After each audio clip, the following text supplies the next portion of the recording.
Boa tarde a todos, meus cumprimentos, especialmente àqueles que se interessam pelo tema da monogamia, pelo fundamento constitucional que temos no casamento e na união estável, que é a monogamia, artigo 226, parágrafo 3º. E quero então dar esses cumprimentos especiais na pessoa do deputado Vinícius Carvalho, que é o autor deste projeto de lei. Prezado deputado Alexandre Padilha, eu preciso apontar um equívoco no seu pedido de audiência pública. Vossa Excelência refere-se a uma tramitação de um procedimento no CNJ, no Conselho Nacional de Justiça, como se atualmente estivesse em debate no CNJ este pedido de providências da ADEFAS. Esse pedido já foi julgado, né, e muito bem julgado, relatoria do ministro João Otávio de Noronha, e julgado de acordo com a lei, julgado de acordo com a Constituição Federal. Quando se vê no artigo 226, parágrafo 3º, a referência ao homem e à mulher, o homem e a mulher podem constituir uma entidade familiar de fato, devendo a lei, inclusive, facilitar a sua conversão em casamento, esse dispositivo, ele estabelece a monogamia. Estabelece a monogamia porque fala em duas pessoas. E o STF, o Supremo Tribunal Federal, ao julgar a conhecida ADPF 132 e a ADI 4.277 no ano de 2011, sob a relatoria do ministro Carlos Aires Brito, em todos os votos, de todos os ministros, absolutamente todos, foi enfatizada a monogamia nas relações entre pessoas do mesmo gênero. Ou seja, homossexuais, e falo homossexuais sem nenhum preconceito, aliás, acho que a expressão homoafetividade, com o perdão, né, da crítica, né, mas homoafetividade é uma expressão preconceituosa, porque esta sim distingue, esta sim faz com que pensemos, então homoafetivos são diferentes de heterossexuais. Não são. Todos merecem efetivamente a mesma consideração.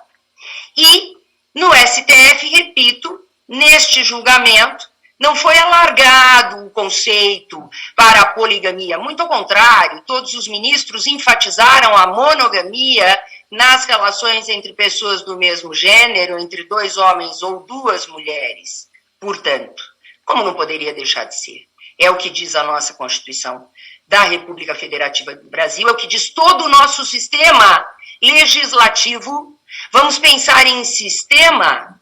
Pode-se imaginar o que aconteceria com uma poligamia ou um poliamor institucionalizado no Brasil, e daí os meus aplausos ao projeto de lei em andamento, com a correção, claro, do dispositivo de lei que deve ser apontado, que é o artigo 1723 do Código Civil.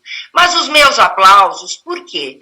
Porque na época em que esse projeto de lei foi elaborado e foi proposto, havia um burburinho, e a imprensa internacional, inclusive, muito com os olhos no Brasil, já que duas tabeliãs de notas, ao que se tem notícia, somente duas, uma em São Paulo e outra no Rio de Janeiro, lavraram escrituras públicas de poliamor como uniões estáveis, de 3, 4 ou mais pessoas como uniões estáveis.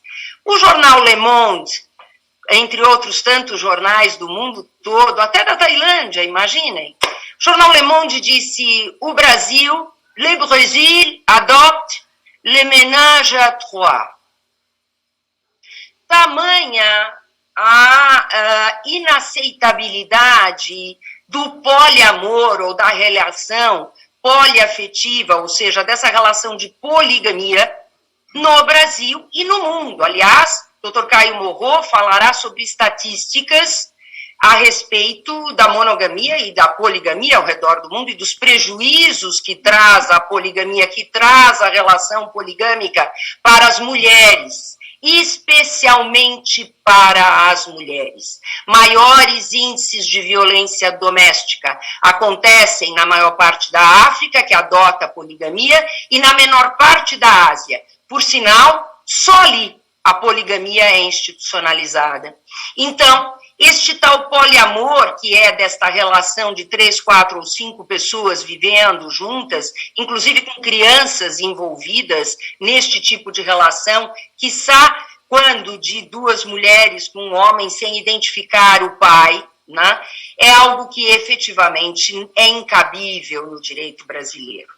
E quero dizer que a ADEFAS defende o segmento, o cumprimento da Constituição Federal e de todo o sistema legislativo, porque é o que a sociedade brasileira quer. A sociedade quer a monogamia, a sociedade não aceita este poliamor e tampouco aceita amantes, porque a tal relação paralela é nada mais, nada menos do que relação de mancebia, de amantes, que é o outro tipo de poligamia, ou seria o outro tipo de poligamia. Então, não se trata de limitação, de intervenção indevida do Estado, o direito serve para organizar a sociedade, a função do direito no poder legislativo, no poder judiciário e também na fonte de expressão doutrinária, são as 3 fontes de expressão do direito, deve organizar a sociedade, inclusive a sociedade familiar, em prol do bem-estar das pessoas que compõem as famílias. E poliamor não faz bem, estatisticamente está demonstrado.